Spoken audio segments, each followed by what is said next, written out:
আমরা যখন মেরাজে আলোচনা করি, এই মেরাজে আলোচনার মধ্যেই ফিলিস্তিন চলে আসে।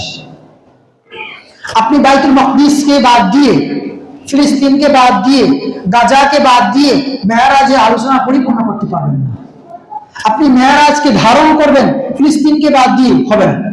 আপনি মেরাজকে অনুভব করবেন, মেরাজের উপর আমল করার চেষ্টা করবেন, ফিলিস্তিনকে বাদ দিয়ে হবে না।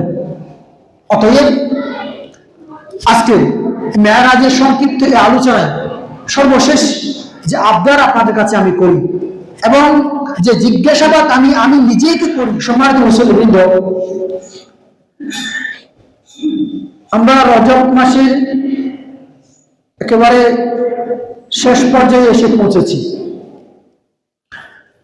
বলা হয়ে থাকে এই মাসেই নবী করিম সাল্লাল্লাহু আলাইহি ওয়াসাল্লামের ইসরা এবং মেরাজ হয়েছিল। উলামায়ে কিরামদের মাঝে বিশাল মতবিরোধ রয়েছে যে আখির নবী মুহাম্মদ রাসূলুল্লাহ সাল্লাল্লাহু আলাইহি ওয়াসাল্লামকে আল্লাহ রাব্বুল আলামিন যে মুআজিজা দান করেছেন, যে সম্মান তাকে দান করেছেন, তার অন্যতম একটি হলো ইসরা এবং মেরাজ। এই ঘটনা কখন ঘটেছিল এ নিয়ে উলামায়ে কিরামদের মাঝে বিশাল মতবিরোধ রয়েছে। তবে পৃথিবীর সমস্ত মুসলিম উম্মাহ একমত যে এই বিরল ঘটনা এটি ঘটেছিল, এটি সত্য, এতে কোনো ধরনের সংশয়, কোনো ধরনের দ্বিধা নেই। এটি কোরআন এবং সহিহ হাদিস দ্বারা প্রমাণিত। তবে এই ঘটনা কখন ঘটে? রজব মাসে না রবিউল আউয়াল মাসে? রজব হলে রজবের কোন তারিখে? 27 তারিখে না অন্য কোনো তারিখে? এই নিয়ে উলামায়ে কিরামদের মাঝে মতানৈক্য রয়েছে। এবং আখির নবী মুহাম্মদ রাসূলুল্লাহ সাল্লাল্লাহু আলাইহি ওয়াসাল্লাম নিজেও স্পষ্ট করে কোনো হাদিসে বলে দেননি যে আমি অমুক তারিখে অমুক মাসে আল্লাহর সান্নিধ্যে যাওয়ার তৌফিক হয়েছিল, কিংবা কুরআনুল কারীমের কোথাও বর্ণিত হয়নি যে আমি আমার হাবিব প্রিয় নবী মুহাম্মদ রাসূলুল্লাহকে বছরের অমুক মাসে অমুক তারিখে অমুক দিনে আমার কাছে এনেছিলাম। এমনটি বর্ণনা কোথাও নেই। তবে উলামায়ে কিরাম চেষ্টা করেছেন এই তারিখটার কাছাকাছি যাওয়ার জন্য। তবে প্রত্যেকটি মতের সাথে সংশয় দ্বিধা থেকে যায়। এটাও আবার সত্য যে রাসূলুল্লাহ সাল্লাল্লাহু আলাইহি ওয়াসাল্লামের মেরাজ কোন মাসে কোন তারিখে হয়েছিল এর সাথে ঈমানের কোনো সম্পর্ক নেই। এটি জানলে ঈমান বাড়বে, না জানলে ঈমান কমবে, তার কোনো সম্পর্ক নেই। কি কি সম্পর্ক এই মেরাজের সাথে আছে এবং কোন কোন আকীদা বিশ্বাস আমাদের রাখা উচিত, আমাদের জানা দরকার, আমাদের বিশ্বাস স্থাপন করা দরকার, ওই বিষয়গুলো ইনশাআল্লাহ আমরা আলোচনা করব।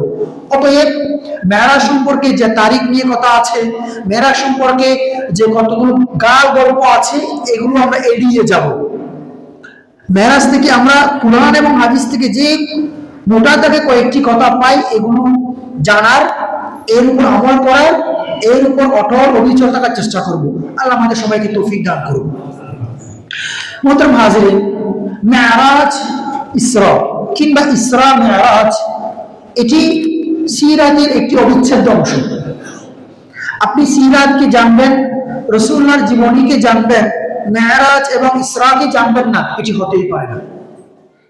তাহলে সিরাতের অবিচ্ছেদ্য অংশ কি? ইসরা মেরাজ। ইসরা মেরাজ নিয়ে কুরআনুল কারীমের 2টি সূরায় আলাদা করে বর্ণনা এসেছে। এর বাইরে কোনো বর্ণনা কুরআনে আসেনি। প্রথম যে সূরা সেটি হলো সূরাত বনী ইসরাঈল কিংবা সূরাত ইসরা। এই সূরা শুরুতে আল্লাহ রাব্বুল আলামিন ইসরা এবং মেরাজের একটি বর্ণনা দিয়েছেন। আল্লাহ বলেন, সুবহানাল্লাযী আসরা বিআবদিহি লাইলাম মিনাল মাসজিদিল হারামি ইলাল মাসজিদিল আকসা। পবিত্র মহামহিম সে সত্তা যিনি তার বান্দাকে কোনো এক রাতে, লাইলান কোনো এক রাতে, মিনাল মাসজিদিল হারাম মসজিদে হারাম থেকে ইলাল মাসজিদিল আকসা বাইতুল মাকদিস পর্যন্ত রাতে সফর করিয়েছেন। বাইতুল মাকদিস কোনটা?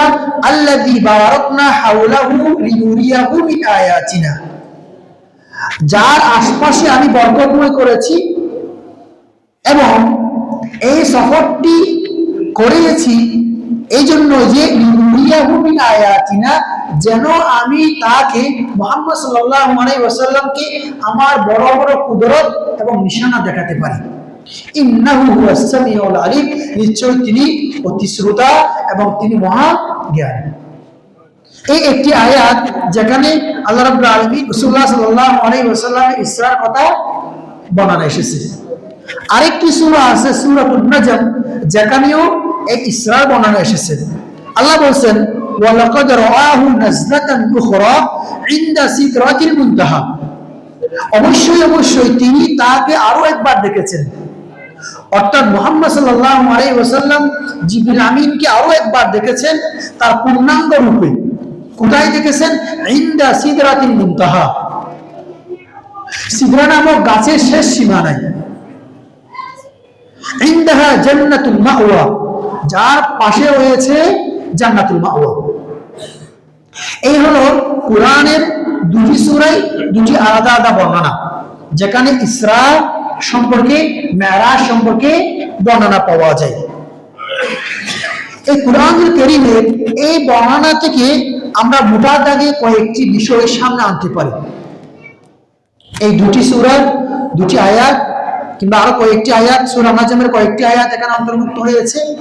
এই কোরআনুল কারীমের এই বর্ণনা থেকে আমাদের সামনে কয়েকটি বিষয় স্পষ্ট হয়, যেগুলো মেরাজ কিংবা ইসরার আলোচনা আসলে আমাদের জানা থাকা দরকার, আমাদের আকীদা বিশ্বাস থাকা দরকার। নাম্বার 1 হলো যেটি সুবহানাল্লাযী দিয়ে শুরু হয়েছে। আল্লাহ রাব্বুল আলামিন মহাপবিত্র, তার সত্তা পবিত্র, তার জ্ঞান বুদ্ধি বিবেক মানুষের জ্ঞান বিবেক বুদ্ধির গণ্ডি পেরিয়ে অনেক অনেক দূর পেরিয়েছে। তার জ্ঞান বুদ্ধি বিবেক, আল্লাহ রাব্বুল আলামিনের ইলম মানুষের জ্ঞান বুদ্ধি বিবেকে অনেক অনেক উপরে। এবং ইসরা মেরাজের যে ঘটনা ঘটেছে এটি মানুষের সীমাবদ্ধ বিবেক বুদ্ধি জ্ঞান দিয়ে হিসাব বিকাশ করলে পাওয়া যাবে না, তাদের জ্ঞান বুদ্ধি হিসেবে বাইরে। 2 নম্বর, এই আয়াতগুলো থেকে যেটি আসে সেটি হলো ইসরা এবং মেরাজ রাতে সংঘটিত হয়েছিল। আল্লাহ কি বললেন? লাইলাম মিনাল মাসজিদ, এই ঘটনা ঘটেছিল কখন? রাতে। 3 নম্বর হলো এই ঘটনা, এই সফর শুরু হয়েছে বাইতুল মুকাররম থেকে মসজিদে আকসা, পরে মসজিদে আকসা থেকে ঊর্ধ্বগমন সপ্তম আকাশে। 4 নম্বর হলো যে বাইতুল মাকদিস এবং তার চারপাশে এলাকাকে রব্বুল আলামিন বরকতময় করেছেন। আল্লাযী বারাকনা হাওলাহু, মসজিদে আকসা যার আশপাশকে আমি বরকতময় করেছি। 5 নম্বর হলো আল্লাহ রাব্বুল আলামিন নবী সাল্লাল্লাহু আলাইহি ওয়াসাল্লামকে মিরাজ দান করেছেন। কেন? তার বড় বড় কুদরত এবং নিশানা দেখানোর জন্য। লিনুরিয়াহু মিন আয়াতিনা, যেন আমি তাকে আমার বড় বড় নিশানা কুদরত তাকে দেখাই। এই জন্য রব্বুল আলামিন তাকে জান্নাতে নিয়ে এমন কিছু দেখিয়েছেন যা তিনি ইতিপূর্বে দেখেননি। তিনি জান্নাত দেখেছেন, জান্নাতবাসীদের দেখেছেন, জাহান্নাম দেখেছেন, জাহান্নামের শাস্তি সমূহ তিনি সচক্ষে দেখেছেন। 6 নম্বর হলো মেরাজ এমন একটি বিষয় যা সাধারণ বোধগম্য নয়, এটা কেবল মহান রব্বুল আলামিনের কুদরতের কারিশমা, মাখলুকের সীমাবদ্ধ জ্ঞান দিয়ে এটিকে হিসাব করা চলে না। তাহলে কোরআনুল কারীমের বনি ইসরাইল, সূরা বনি ইসরাইলের প্রথম আয়াত এবং সূরা নাজমের কয়েকটি আয়াত থেকে আমরা মোটা দাগে এই 6টি বিষয় ইসরা এবং মেরাজ সম্পর্কে জানতে পারি। এবং এই বর্ণনাটুকুই কোরআনুল কারীমে এসেছে, এর বাইরে আর কিছু আসেনি। এরপরে কিছু কথা এসেছে এরা ইসরা এবং মেরাজ সম্পর্কে, যেগুলো সহিহ হাদিস দ্বারা প্রমাণিত। তবে এর বাইরেও কিছু গাল গল্প আছে, কিছু গুজব, কিছু মিথ্যা রটনা আছে যা মেরাজ এবং ইসরা সম্পর্কে প্রমাণ হয়েছে, যা সত্যতা পাওয়া যায় না। মোহতরম হাজরিন, মেরাজ কি? মেরাজ শব্দের অর্থ হলো ঊর্ধ্বগমন। মেরাজ শব্দের অর্থ, মেরাজ শব্দের অর্থ হলো ঊর্ধ্বগমন। লাইলাতুল মেরাজ কিংবা যেটি আমাদের উপমহাদেশে সবে মেরাজ নামে পরিচিত। লাইলাতুল আরবি শব্দ, লাইলাতুল মেরাজ মেরাজ রজনী। আমাদের দেশে উপমহাদেশে এটা কি নাম পরিচিত? শবে মেরাজ নামে পরিচিত। মেরাজের ঘটনাটি শুরু হয়, যেটি সহিহ হাদিস দ্বারা, সহিহ বুখারী মুসলিম দ্বারা প্রমাণিত। আল্লাহ নবী সাল্লাল্লাহু আলাইহি ওয়াসাল্লাম কোনো এক রাতে ঘুমাচ্ছিলেন, কোনো এক রাতে তিনি শুয়েছিলেন, তন্দ্রাচ্ছন্ন ভাব, চোখে একটু একটু ঘুম এসেছে, এখনো পরিপূর্ণ ঘুম আসেনি, তার হৃদয় এখনো জাগ্রত। ঠিক এই সময় জিবরিল আমিন আলাইহিস সালাতু ওয়াস সালাম আসলেন, এসে তাকে উঠিয়ে নিলেন, তাকে নিয়ে গেলেন মসজিদুল হারামের আঙ্গিনায়, জমজমের পাশে। সেখানে একটি স্বর্ণের পেয়ালা আনা হলো। এই পেয়ালার মধ্যে রয়েছে ঈমান এবং প্রজ্ঞা, জ্ঞানে ভরপুর। জিবরিল আমিন আলাইহিস সালাতু ওয়াস সালাম আল্লাহ নবী সাল্লাল্লাহু আলাইহি ওয়াসাল্লামকে স্বপ্নে সদর করলেন, অর্থাৎ ওপেন সিজার যেটাকে বলে, হার্ট সিজার যেটাকে বলে, এটা করলেন। করার পরে তার কলবটাকে বের করে জমজমের পানি দিয়ে ধুয়ে মুছে নিলেন। এরপরে আবার ওই জায়গায় প্রতিস্থাপন করলেন। এরপরে একটি প্রাণী নিয়ে আসা হলো, যার নাম বুরাক। এই প্রাণীটি ছিল ধবধবে সাদা।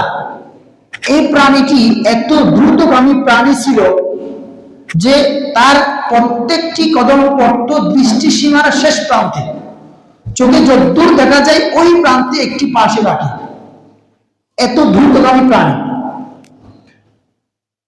জিবরিল আমিন বুরাককে বললেন যে তুমি নবী সাল্লাল্লাহু আলাইহি ওয়াসাল্লামের জন্য প্রস্তুত হয়ে যাও, তিনি তোমার উপর সফর করবেন, তোমার উপরে সওয়ার হবেন এবং তোমাকে দিয়ে সফর করবেন। এরপর নবী সাল্লাল্লাহু আলাইহি ওয়াসাল্লাম বুরাকের উপর উঠলেন, সোজা আসলেন বুরাককে নিয়ে বাইতুল মাকদিসে। বাইতুল মাকদিসে আসার পরে তিনি বুরাকটিকে এমন একটি পাথরের সাথে বেঁধে রাখলেন যে পাথরে অন্যান্য নবীরা তাদের বাহনকে বেঁধে রাখতেন। এরপরে তিনি মসজিদুল আকসায় প্রবেশ করলেন, সেখানে 2 রাকাত সালাত আদায় করলেন।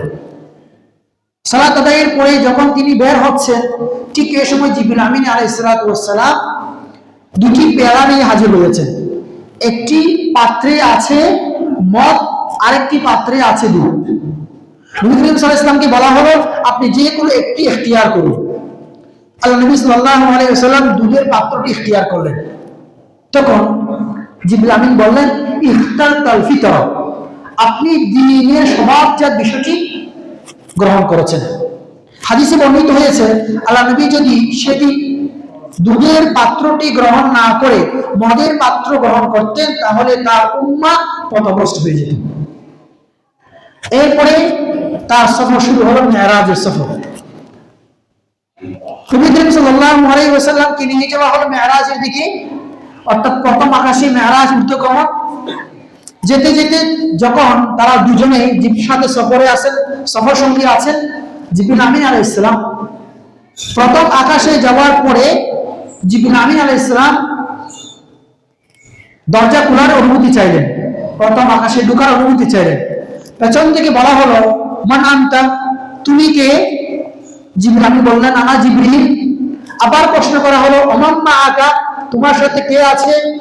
জিবরিল বললেন, মুহাম্মদ সাল্লাল্লাহু আলাইহি ওয়াসাল্লাম। আবার প্রশ্ন করা হলো, আপনাকে কি তাকে আনতে পাঠানো হয়েছে? তিনি বললেন, ইয়েস, আমাকে পাঠানো হয়েছে তাকে আনতে। পরে দরজা খুলে দেওয়া হলো, তিনি প্রবেশ করলেন। প্রবেশ করে দেখলেন সেখানে হযরত আদম আলাইহিস সালাম বসে আছেন। আদমের সাথে জিবরিল আমিন মুহাম্মদ সাল্লাল্লাহু আলাইহি ওয়াসাল্লামের পরিচয় করিয়ে দিলেন। হযরত আদম আলাইহিস সালাম মুহাম্মদ সাল্লাল্লাহু আলাইহি ওয়াসাল্লামকে সম্ভাষণ জানালেন। তিনি দেখলেন হযরত আদম একবার ডানের দিকে তাকায় একটু মুস্কি হাসি, একবার বামের দিকে তাকায় তার চেহারা তখন মলিন হয়ে যায়। আল্লাহ নবী জিবরিল আমিনকে জিজ্ঞেস করলেন, হে জিবরিল, এমন কেন হচ্ছে? তাকে দেখলাম ডানের দিকে হাসতে, বামের দিকে চেহারা মলিন হয়ে যায়। তো তিনি বললেন, আপনি তার ডানে যখন দেখেন, তার ডানে এমন কিছু আরওয়াহ হয়েছে, কিয়ামত পর্যন্ত বনি আদমের কিছু আরওয়াহ রূহ তার ডানে লেখা হয়েছে, যারা জান্নাতি, আর বামে যারা আছে তারা জাহান্নামী। যখন তিনি তার বনি আদমের তারা সন্তানদেরকে জান্নাতবাসী দেখেন তখন তিনি মুস্কি হাসেন, আর যখন বামের দিকে তাকান জাহান্নামবাসীদের দেখেন তার মন খারাপ হয়ে যায়। এরপরে তাদের সামান্য সম্ভাষণের পরে তারা আবার যাত্রা করলেন ঊর্ধ্বগমনে, মেরাজ। যেতে যেতে দ্বিতীয় আকাশে গেলেন, আবার আগের মতো অনুমতি চাওয়া হলো, পেছন থেকে প্রশ্ন করা হলো, আগের মতো সবকিছু, সর্বশেষ তাকে প্রবেশ করার অনুমতি দেওয়া হলো। সেখানে গিয়ে তিনি দেখলেন হযরতে ঈসা আলাইহিস সালাম এবং ইয়াহইয়া আলাইহিস সালাম বসে আছেন। তারা দুজনেই খালতো ভাই। তারা দুজনেই নবী সাল্লাল্লাহু আলাইহি ওয়াসাল্লামকে সম্ভাষণ জানালেন, অভ্যর্থনা জানালেন। এরপরে সামান্য কৌশল বিনিময় হওয়ার পরেই তিনি আবারও যেতে শুরু করলেন তৃতীয় আকাশের দিকে। এভাবে করে তৃতীয় আকাশে গিয়ে দেখলেন হযরতে ইউসুফ আলাইহিস সালাম। আল্লাহ নবী সাল্লাল্লাহু আলাইহি ওয়াসাল্লাম তাকে দেখলেন পৃথিবীর অর্ধেক সৌন্দর্য তাকে দিয়ে দেওয়া হয়েছে। ইউসুফ আলাইহিস সালাম তাকে সম্ভাষণ জানালেন আগের মতোই। এরপরে খুব সংক্ষিপ্ত সফরেই তিনি ঊর্ধ্বগমনে গেলেন। চতুর্থ আকাশে গিয়ে দেখলেন হযরত ইদ্রিস আলাইহিস সালাম বসে আছেন। পঞ্চম আকাশে গিয়ে দেখলেন হযরত হারুন আলাইহিস সালাম বসে আছেন। প্রত্যেকটি আকাশে আগের মতো করেই অনুমতি চাওয়া হয়, প্রশ্ন করা হয়, প্রশ্ন উত্তর দেওয়া হয়। ষষ্ঠ আকাশে গিয়ে দেখলেন হযরত মুসা আলাইহিস সালাম বসে আছেন এবং সর্বশেষ সপ্তম আকাশে গিয়ে দেখলেন হযরত ইব্রাহিম আলাইহিস সালাম বসে আছেন। তিনি বাইতুল মামুরে হেলান দিয়ে বসে আছেন এবং যে বাইতুল মামুরের চারপাশে কিছু ফেরেশতারা তাওয়াফ করছেন। তাদের সংখ্যা হাদিসে বর্ণিত হয়েছে 70,000। হাদিসে বলা হয়েছে যারা এই বাইতুল মামুরে একবার তাওয়াফ করার সুযোগ পায় কিয়ামত পর্যন্ত দ্বিতীয়বার চান্স পাবে না। সুবহানাল্লাহ। এতগুলো ফেরেশতা রব্বুল আলামিন সৃষ্টি করেছেন। এরপরে হযরতে মুহাম্মদ সাল্লাল্লাহু আলাইহি ওয়াসাল্লামকে নিয়ে যাওয়া হলো সিদরাতুল মুনতাহা এই জায়গায়। এখানেই হযরতে জিবরিল আমিন আলাইহিস সালাতু ওয়াস সালামের সাথে হযরত মুহাম্মদ সাল্লাল্লাহু আলাইহি ওয়াসাল্লামের সফর সঙ্গী এখানে শেষ। সেখানে গিয়ে তিনি দেখলেন যে সিদরা, যেই কুলের গাছটি আছে তার পাতাগুলো বিশাল বিশাল, এক একটা পাতা হাতির কানের মতো। তার ফলগুলো অনেক বড় বড়, আমাদের দেশে যে বড়িগুলো আছে এরকম ফলগুলো অনেক বড় বড়, এক একটা ফল মটকার মতো বড়। এখানেই রব্বুল আলামিন তাকে ওহী দিলেন, তার কাছে ওহী অর্থাৎ সরাসরি ওহী করলেন। ফাওহা ইলা আবদিহি মা ইউহা। এখানে আল্লাহর সাথে মুহাম্মদ সাল্লাল্লাহু আলাইহি ওয়াসাল্লামের কথোপকথন হয়েছে। মুহতারাম হাজিরিন, এই হলো কোরআনের বর্ণনা, এই হলো হাদিসের বর্ণনা। এরপরে আল্লাহ রাব্বুল আলামিনের সাথে মুহাম্মদ সাল্লাল্লাহু আলাইহি ওয়াসাল্লামের সরাসরি সাক্ষাৎ হয়েছে কিনা এই বর্ণনা কোথাও নেই।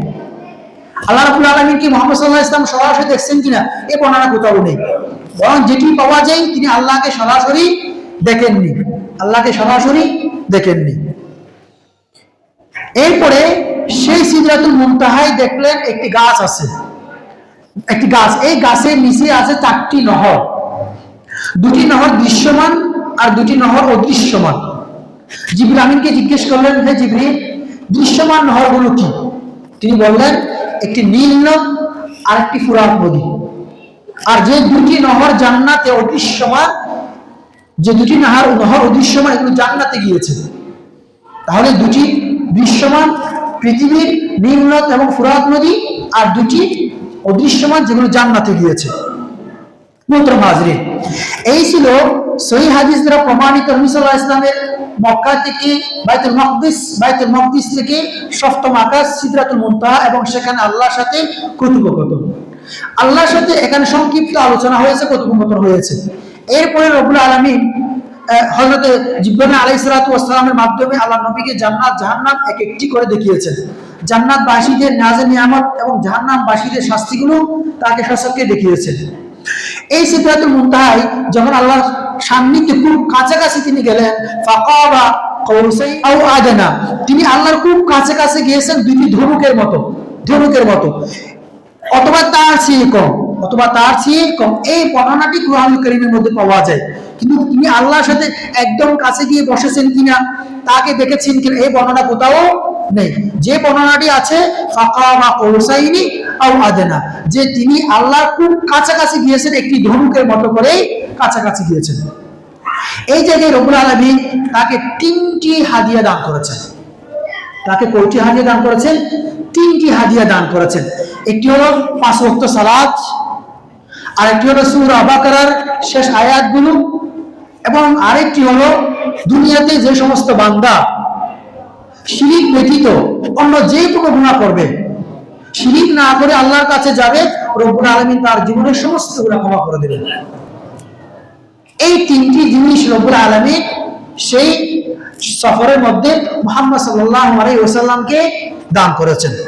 মুহতারাম হাজিরিন, এরপরে জিবরিল আমিন আলাইহিস সালাতু ওয়াস সালাম আল্লাহ নবী সাল্লাল্লাহু আলাইহি ওয়াসাল্লামকে জান্নাত জাহান্নাম একটি করে দেখিয়েছেন।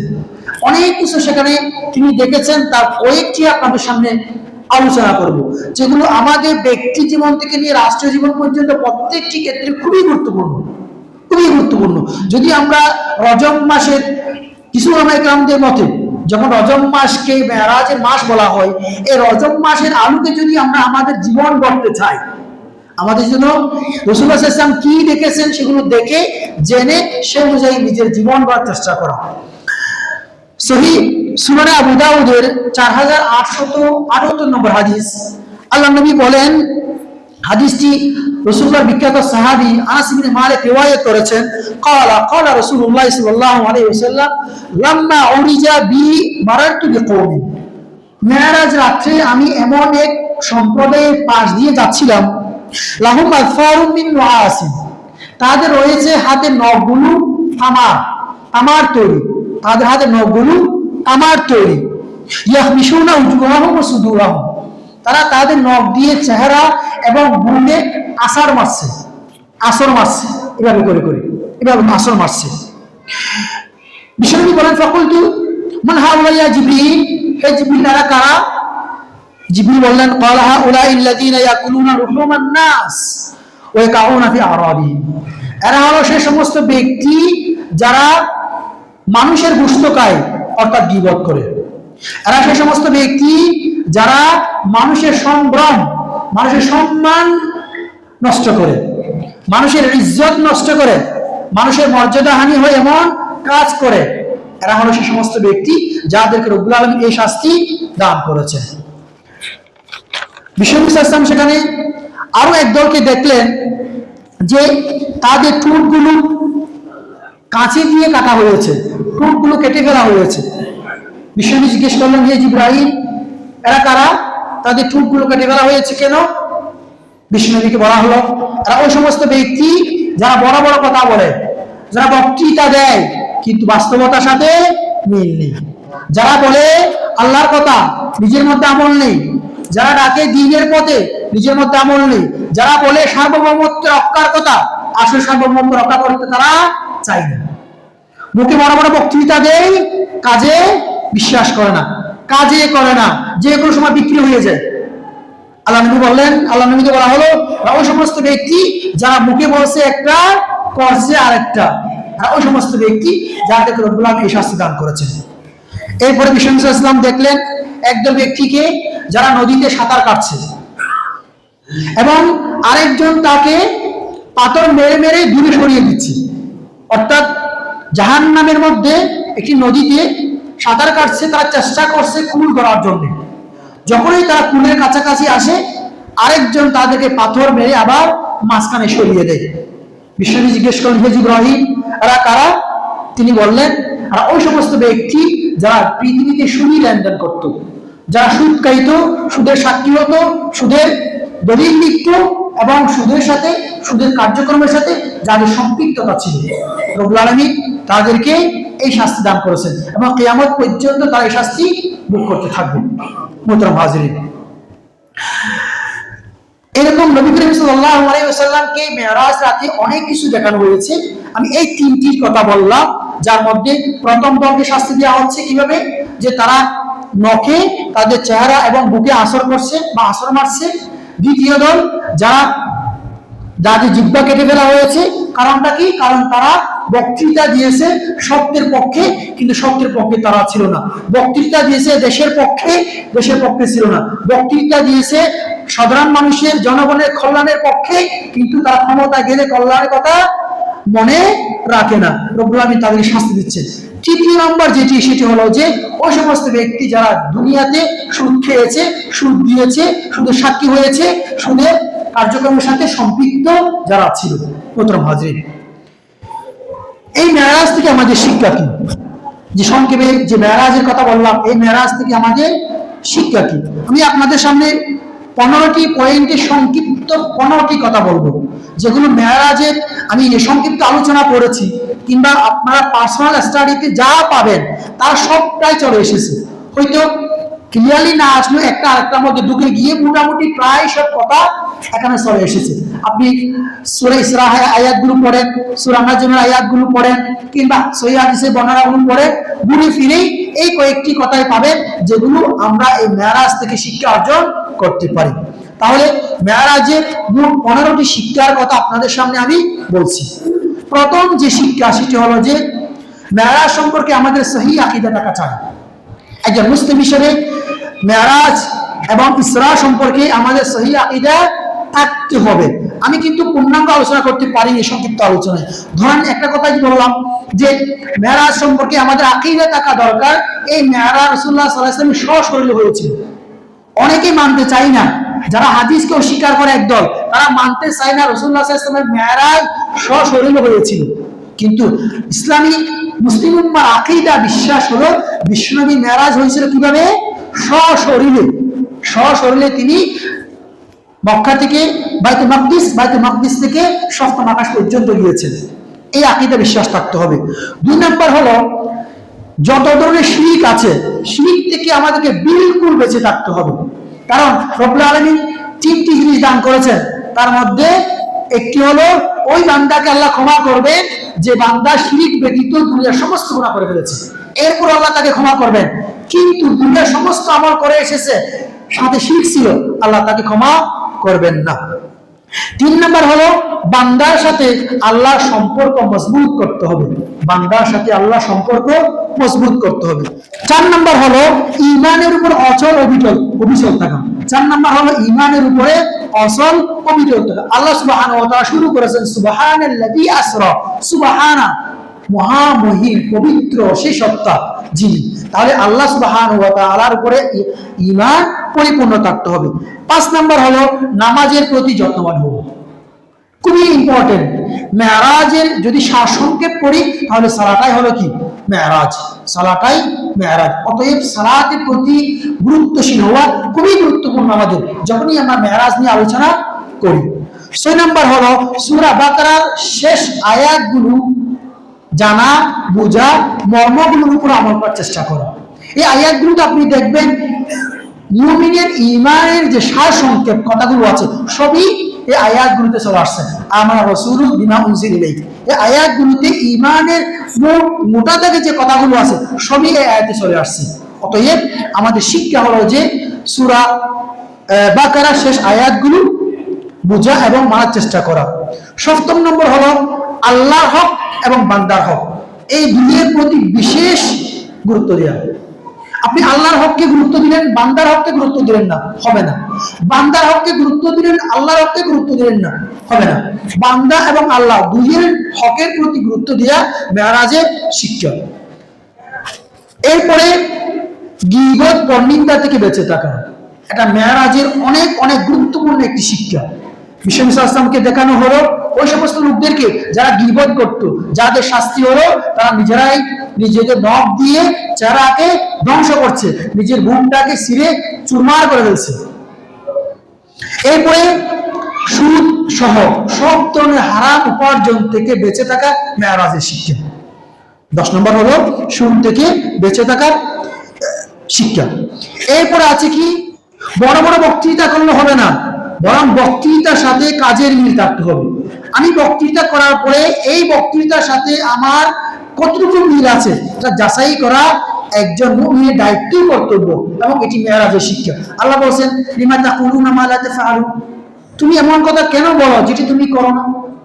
এজন্য মেরাজের শিক্ষা হলো আমাদের বক্তৃতা, আমাদের কথা এবং কাজে যেন মিল থাকে, আমাদের ইশতিহারের সাথে পরবর্তী কথাগুলো যেন মিল থাকে, এটি মেরাজের শিক্ষা। এরপরে মেরাজের শিক্ষা হলো কি?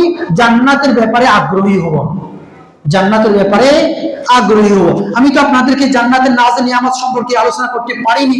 মেরাজ সম্পর্কে যখন আলোচনা আসে তখন জান্নাত সম্পর্কে আগ্রহী হওয়া আলোচনাটি চলে আসবে।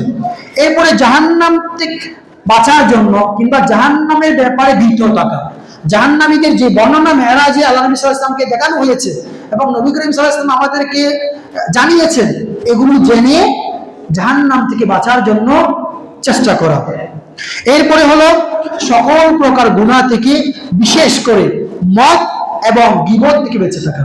বিশ্বনবী সাল্লাল্লাহু আলাইহি ওয়াসাল্লামকে যখন জিবরিল আমিন আলাইহিস সালাতু ওয়াস সালাম পেশ করলেন, একটাতে ছিল মদ, আরেকটাতে ছিল দুধ। বিশ্বনবী সাল্লাল্লাহু আলাইহি ওয়াসাল্লামের জন্য দুটি হালাল ছিল, কিন্তু তিনি কি করেছেন? দুধটাকে গ্রহণ করেছেন।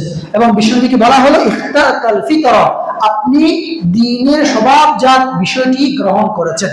এবং দুনিয়াতে মুসলমানদের জন্য, উম্মার জন্য মদকে হারাম করা হয়েছে। অতএব মদ, গীবত সহ অন্যান্য সমস্ত হারাম কাজ থেকে বেঁচে থাকা, এটি মেরাজের শিক্ষা। সম্মানিত হাজিরিন, সর্বশেষ আমরা যখন মেরাজে আলোচনা করি, এই মেরাজে আলোচনার মধ্যেই ফিলিস্তিন চলে আসে।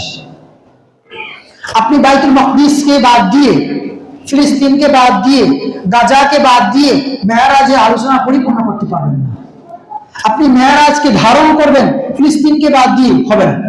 আপনি মেরাজকে অনুভব করবেন, মেরাজের উপর আমল করার চেষ্টা করবেন, ফিলিস্তিনকে বাদ দিয়ে হবে না।